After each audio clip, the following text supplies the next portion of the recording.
Hola, mi nombre es Sebastián Vishnopolska y en este video voy a intentar explicarles la técnica de UMAP, Uniform Manifold Approximation and Projection, que es una técnica que se utiliza para reducción de dimensiones, tanto lo que sea para graficar, ¿sí? Una técnica similar a Disney, o reducción de dimensiones en general, no necesariamente para representación gráfica, equivalente a un PCA.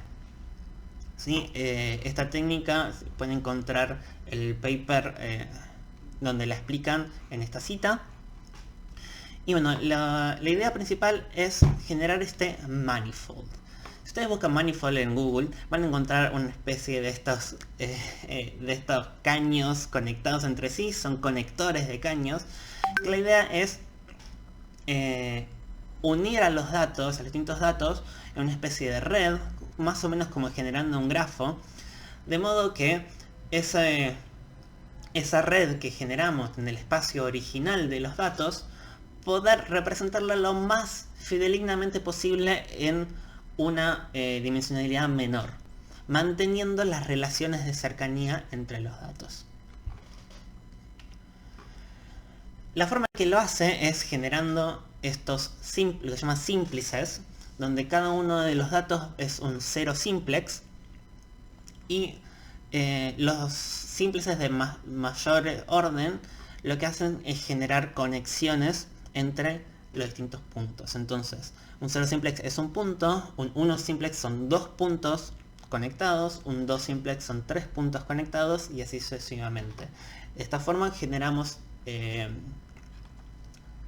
figuras de k dimensiones, en donde siempre hay k más 1 puntos unidos. La idea es generar una especie de estos complejos de simplices. Esto va a ser la esencia del manifold, donde las interacciones entre los distintos puntos nos va a dar una idea de cercanía de los puntos para poder representarlos en una dimensionalidad menor. Supongamos entonces que en vez de puntos tenemos conjuntos de datos, ¿sí? Cada uno de estos círculos va a representar un conjunto, la unión de todos es la totalidad del set de datos, y cada uno de estos conjuntos, entonces, si la interacción entre dos conjuntos es no nula, entonces podemos generar una unión entre estos dos conjuntos, ¿sí? Una unión, un simplex en realidad. Entonces sería algo por el estilo de lo que se ve acá. Así generamos esta red de simplices. Entonces supongamos que tenemos un set de datos que queremos representarle una dimensionalidad menor. Yo voy a trabajar con dos dimensiones simplemente para explicar cuál es el procedimiento. No voy a hacer una reducción de dimensionalidad porque menos no voy a poder, pero la idea es que de acá se lleven cómo es el procedimiento que hace UMAP para establecer estas cercanías y generar esta red de interacciones. Entonces acá simplemente modelé unos datos siguiendo esta sinusoidal, ¿sí? Con un poco de ruido, de modo de que no es perfecta, no es uniforme, y queremos generar una red que nos permita representar esta sinusoidal en otro contexto. Entonces, por ejemplo, para simular esos conjuntos de datos podemos establecer un radio alrededor de los puntos, ¿sí? Un radio definido, por ejemplo, la media de las distancias de todos los puntos, y en base a ese radio, por ejemplo, si dos radios interaccionan entre sí, hay una intersección entre ellos, entonces establecemos un símplice entre los dos puntos centrales de esos dos radios, ¿no? Que el resultado sería algo por el estilo. Fíjense que esta red que se genera no es completa, no tiene a todos los datos en sí, sino que hay como datos aislados de otros, ¿sí? Se van generando como pequeñas redes. ¿Por qué? Porque los datos no están uniformemente espaciados en en estas dimensiones, ¿sí? Idealmente, si los datos estuvieran uniformemente espaciados, la media de la distancia, entonces sería un buen indicador, un buen radio a elegir para conectar a todos los puntos entre sí y tener la red ideal que representa el conjunto de datos. Pero eso no pasa, porque los datos no están uniformemente separados. Pero podemos torcer un poco las reglas de estas dimensiones y modificar el espacio para que en un espacio modificado ahí sí los datos estén uniformemente separados. Entonces podemos normalizar la distancia de cada uno de los datos a sus vecinos más cercanos. Esto es lo que hace UMAP, busca los vecinos más cercanos, por ejemplo en este caso con k igual a 5, busca el quinto vecino más cercano y va a establecer un radio que va a ser la distancia de ese punto contra el quinto vecino más cercano, ¿sí? Por ejemplo, este punto, el quinto vecino es este, acá es donde genera el radio. De esta forma, al tener este espacio modificado con los con estos nuevos radios dependientes de cada uno de los puntos, fíjense ahora que la conexión de la red es mucho más completa, ¿sí? Creo que no vemos ningún punto que esté totalmente aislado de los otros, justamente porque modificamos el espacio para que el radio contemple a alguno de sus vecinos, ¿sí? El problema de esto es que si ustedes ven, a veces en algunos puntos hay dos uniones, una de ida y una de vuelta, por ejemplo en este caso acá, esa interacción entre esos dos puntos no es simétrica. ¿A qué me refiero con esto? Por ejemplo, yo supongamos que tengo este punto acá, me fijo en este caso al cuarto vecino más cercano, genero el radio alrededor. Y si bien ese va a ser el último vecino al que voy a analizar, primero voy a analizar cuál es el vecino más cercano, el primero de todos. Y les voy a establecer que estos dos puntos están muy cerca, van a tener un peso de atracción. Y a medida que me voy alejando, ese peso de atracción disminuye. Ahora, si por ejemplo tengo en cuenta este punto, también voy a fijarme el cuarto vecino más cercano. Ahora, como este punto está mucho más cercano a estos que a esta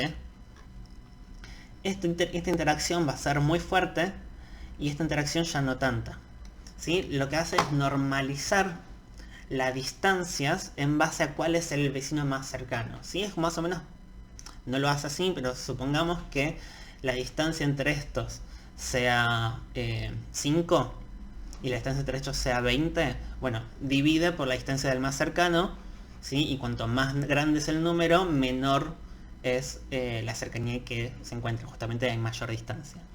Pero entonces ahí normaliza el espacio alrededor. Entonces ya no va a ser una distancia euclidia natural, sino que va a ser una distancia normalizada.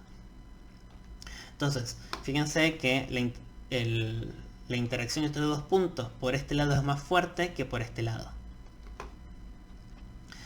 Yendo al caso en particular, vemos que lo mismo, vemos dos interacciones, una interacción de un lado A y otra la interacción de este lado B, que supongamos que esa interacción, en vez de ser una distancia, implica una probabilidad, ¿sí? O sea, la probabilidad de que la interacción de que esos puntos sea tal.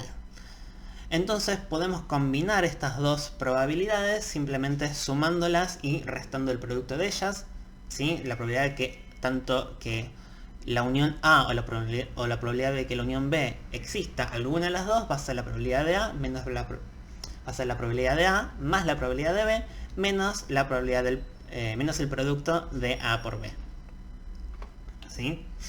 Entonces, ahora, en vez de tener dos conexiones por cada uno, vamos a tener una sola conexión de los datos, que va a ser esta formulita que les di acá, donde en vez de establecer distancias, establecemos pesos de unión, donde el peso va a ser más grande cuanto más cerca están y más chico cuanto más lejos están. ¿Sí? Entonces acá yo tengo la distribución de pesos en mi dimensión original. Y entonces lo que utiliza UMAP para reducir las dimensiones va a hacer algo similar a t-SNE en el caso de, para el conjunto de todos los unos simples, o sea, va a haber simplemente uniones entre dos puntos. Si no va a haber los triángulos, los tetaedros, simplemente para dos puntos la unión que se genera es el peso. ¿Sí? Dijimos, cuando el peso es mayor, cuando es cuando están más cercanos, y el peso es menor cuando están más lejos. Entonces este peso, lo que es el weight h, es en la dimensión del espacio original. Y el peso en la versión del espacio reducido es este WL. Y entonces esta función tiene dos términos. Un término atractivo, en donde si el peso es grande en la dimensión original, el peso en la dimensión reducida va a también intentar ser grande para poder disminuir este logaritmo, ¿sí? Llevarlo a 0 o menor a 0 si este es mayor que h. ¿Sí? La idea es buscar un mínimo. En cambio, si el peso no es tan grande, entonces no se encuentran tan cercanos, va a predominar este término repulsivo, donde en este caso el peso en la dimensión reducida va a intentar ser lo más chico posible. ¿Sí? Bueno, entonces, ¿qué otra estrategia se utiliza UMAP para realizar todo esto? ¿Cómo encuentra primero los vecinos más cercanos? Utiliza la técnica de Nearest Neighbor Descent, que es una técnica en donde si nosotros ya tenemos una red armada, buscar cuál es el vecino más cercano a este punto es dentro de todo fácil. Entonces arrancamos con un dato, con un punto en particular al azar, y de este punto nos fijamos cuáles son sus vecinos inmediatos. Y establecemos la distancia de cada uno de estos vecinos a el punto que yo quiero analizar. Y me fijo cuál de estos puntos es el más cercano. En este caso es este punto. ¿Sí? Vuelvo a repetir. Me fijo cuáles son sus vecinos inmediatos. Establezco las distancias. Y me quedo con el punto que es más cercano a el dato que yo quiero analizar. Y así, veo los vecinos, veo las distancias, me quedo con el punto más cercano. Establezco los vecinos, veo las distancias, me quedo con el punto más cercano. Veo los vecinos, mido las distancias, me quedo con el punto más cercano. Una vez que converge la función y el punto no se mueve, ahí establezco la interacción de ese punto con el nuevo que quise analizar. Esta función de Nearest Neighbor Descent tiene una complejidad de n a la 1.14, donde n es el tamaño del set de datos, de modo de que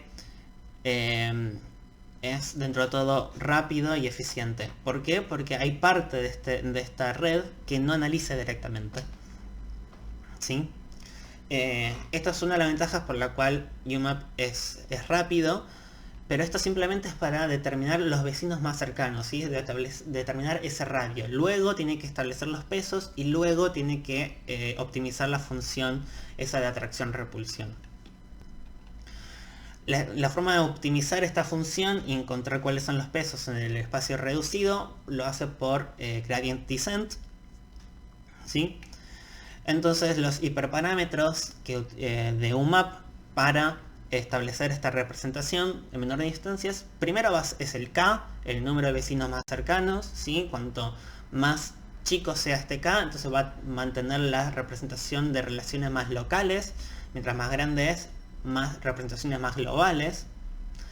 MDist, que es la distancia mínima en donde dos observaciones en el espacio reducido se encuentran cercas. O sea, cuanto más chica es, las observaciones se van a encontrar más cerca en la representación. D es el número de dimensiones de la representación final, ¿sí? Para graficar se puede tomar 2 o 3 dimensiones, ¿sí? Que es lo habitual para graficar, pero no es limitante, como le dije antes, simplemente puede utilizarse para reducir el número de dimensiones equivalente a un PCA a, no sé, 30 dimensiones. Es totalmente factible. Y el número de épocas, finalmente, que es el número de épocas que va a utilizar durante la optimización, ¿sí? De estos pesos del espacio en dimensional reducida. Y en modo ejemplo, D y N simplemente no son... O sea, D va a depender de qué es lo que uno quiere hacer, el número de épocas va a depender de, bueno, cuánto tiempo quiera que un map esté trabajando. No afecta a la representación, pero sí el número de K y MDist. Y entonces le voy a mostrar este gráfico que ellos muestran en el paper de UMAP, para simplemente mostrarles cómo afecta estos hiperparámetros a la representación final. ¿Sí? Entonces tenemos acá en el eje X distintos números de vecinos, ¿sí? Este sería el K, de 5 vecinos a 320 vecinos, y fíjense que a medida que es más grande el número de vecinos, las representaciones suelen ser más globales, ¿sí? Se forma una red más definida, mientras que si el número de vecinos es más pequeña, la representación intenta mantener las interacciones más locales. Y en este lado, MDist, en el eje lo que sería Y, tenemos de distancias muy pequeñas a distancias un poco más grandes. Si las distancias son pequeñas, entonces estos puntos se encuentran mucho más cercanos en la representación final. Si las distancias son más grandes, entonces estos puntos se esparcen un poco más en representación final. Y jugando con estos dos hiperparámetros podemos modificar cómo queremos que la representación final quede. Bueno, esta fue la explicación de UMAP. Luego mis compañeras se van a encargar de darles algún tipo de ejemplos en datos reales de UMAP y cómo